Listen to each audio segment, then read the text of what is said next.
crafty friends, it's Ashley Pfeiffer, the maker behind Stamped AF. I have a fun organization-based project for you this week. In the new annual catalog, which is being released, is live to customers on June 3rd. If you need a copy, please send me an email at stampedaf@gmail.com, and I would be happy to get one out to you. That's within Canada, of course. If you've ordered from me within the last 6 months, you will be getting one automatically. If you don't need it, please let me know. These things cost mint to mail, so please let me know.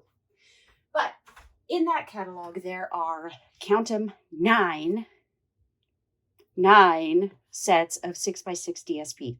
Now, I don't know about you, but I've got my 12x12 all figured out, and 6x6 just kind of sits in a pile, and I tend to forget about it. It doesn't fit in my cases unless I cut it down to 4x6, which is great, except that sometimes you need more than 4 inches, right? So there will be a printable with the new papers on my website come June, first weekend of June.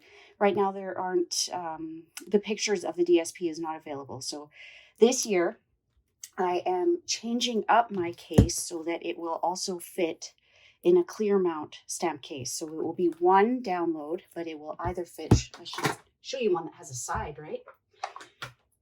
I have designed them so that they'll fit in the wood mount cases, but this year I compressed it a little bit and it will fit in a wood mount case.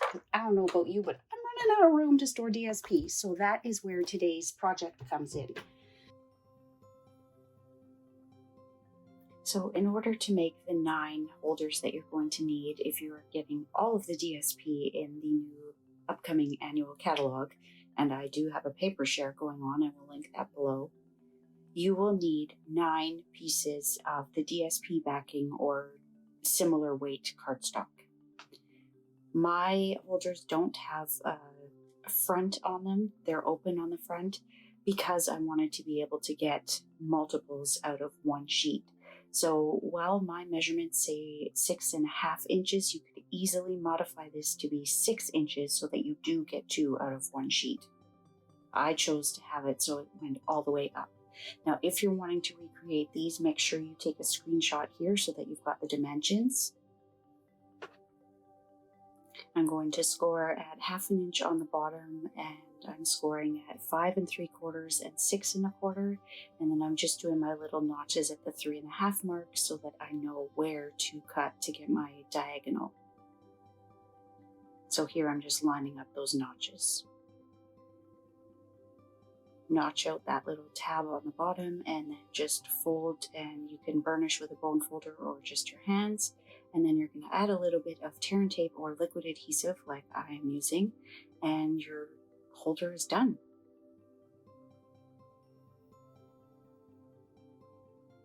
So again, you're going to want 9 of these if you're getting all of the papers. Now for the box, you're going to want to take a screenshot here, although this one's pretty easy.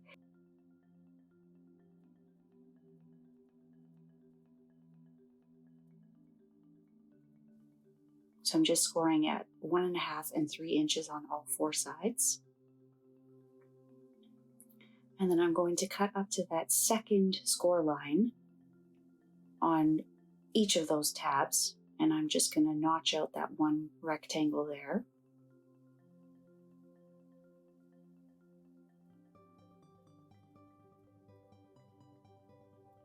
This is a lot easier than using scissors.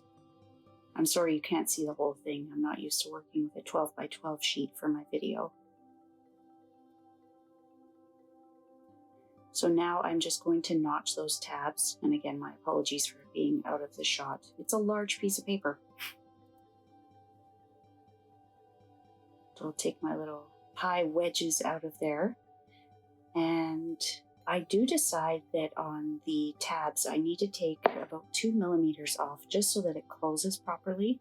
So you will see me take this to the trimmer and take those 2 millimeters or so off. This is just so that it folds nicely and there's no bowing. Pretty sure that's what caused the bowing on my first sample.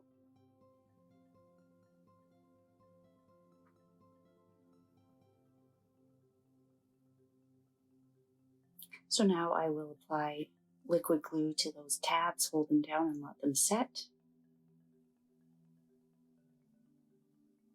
and then I can glue down the reinforcement part of the box. And this is a reinforced box because it's going to have not a lot of weight, but there is some pressure in there, and I didn't want a flimsy little box.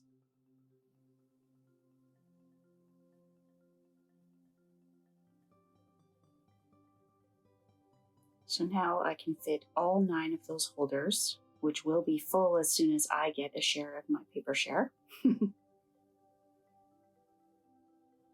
So I want to thank you so much for watching this. If you haven't hit that subscribe button below, I would love for you to do that. You'll see a new video each and every week. We'll see you soon, my crafty friends. Bye.